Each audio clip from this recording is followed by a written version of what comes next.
ભાવનગર જિલ્લાના બગદાણા ખાતે અસામાજિક તત્વો દ્વારા નવનીતભાઈ પર થયેલા હુમલાને લઈ કોળી સમાજ મેદાને આવ્યું। કોળી સમાજના આગેવાન અને પ્રદેશ પ્રમુખ હીરાભાઈ સોલંકીએ કરી પીડિત સાથે મુલાકાત। હીરાભાઈએ કહ્યું કે સમાજ પર થયેલા અત્યાચારને સાખી ન લેવાય। સમાજ અને સમાજના આગેવાનો હર હંમેશ સાથે પીડિતની સાથે છીએ।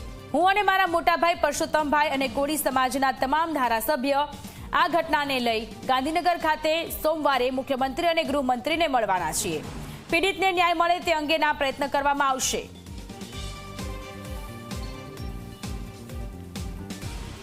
પોલીસ વિભાગને પણ આપના મારફતે હું કહેવા માંગુ છું કે સાચી દિશાએ તપાસ થાય અને જે કોઈ ગુનેગારો હોય એ ગુનેગારોને બચાવવાના પ્રયત્ન ન કરે એ આપના માધ્યમથી કહેવા આવ્યો છું। જે કાંઈ બનાવ બન્યો છે એને સખ્ત શબ્દોમાં હું વખોડી કાઢું છું। ક્યારેક પણ કોઈ સમાજ આખો સમાજ અસામાજિક નથી હોતો, વ્યક્તિઓ અસામાજિક હોય છે અને આ સમાજ માટે હું કહેવા માંગીશ કે અમારા ડેપ્યુટી મુખ્યમંત્રી સાહેબ હોય, અમારા સીએમ સાહેબ હોય, સંપૂર્ણપણે આવા દાદાઓની દાદાગીરી ચલાવતા નથી અને મને વિશ્વાસ છે કે આ સમાજને સંપૂર્ણપણે ન્યાય મળશે। સંવાદદાતા નવનીત ફોન લાઈન પર જોડાયેલા છે।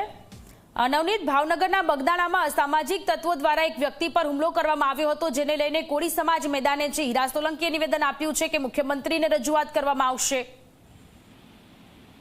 સોનલ, આ જે મામલો છે એ ખાસ કરીને ઉભો થયો છે મુંબઈના એક સમારંભની અંદર માયાભાઈ આહિર દ્વારા જે મેનેજિંગ ટ્રસ્ટી જે બગદાણાના છે એના વિવાદને લઈને થયો હતો અને જેની અંદર બગદાણાના સેવક જે નવનીતભાઈ છે તેણે માયાભાઈનું ધ્યાન દોર્યું હતું અને તે બાદ માયાભાઈએ જે માફી માંગતો જે વિડીયો છે વાયરલ કર્યો હતો, જે વિડીયો નવનીતભાઈએ એના સમાજની અંદર ફેલાયો હતો અને આ જે ઘટના છે એ બાદ લગભગ 7 થી 8 જેટલા સામાજિક તત્વો છે જેના દ્વારા નવનીતભાઈ ઉપર હુમલો કરવામાં આવ્યો હતો અને જેની તપાસના અંતે પોલીસ દ્વારા આ જે હુમલો છે એ બુટલેગરના નામને લઈને અને તેનું જે દિશા સૂચનને લઈને કરવામાં આવ્યું જે રટણ છે કરવામાં આવ્યું હતું, પરંતુ ખાસ આ જે મુદ્દે છે કોળી સમાજ છે મેદાને આવ્યો છે।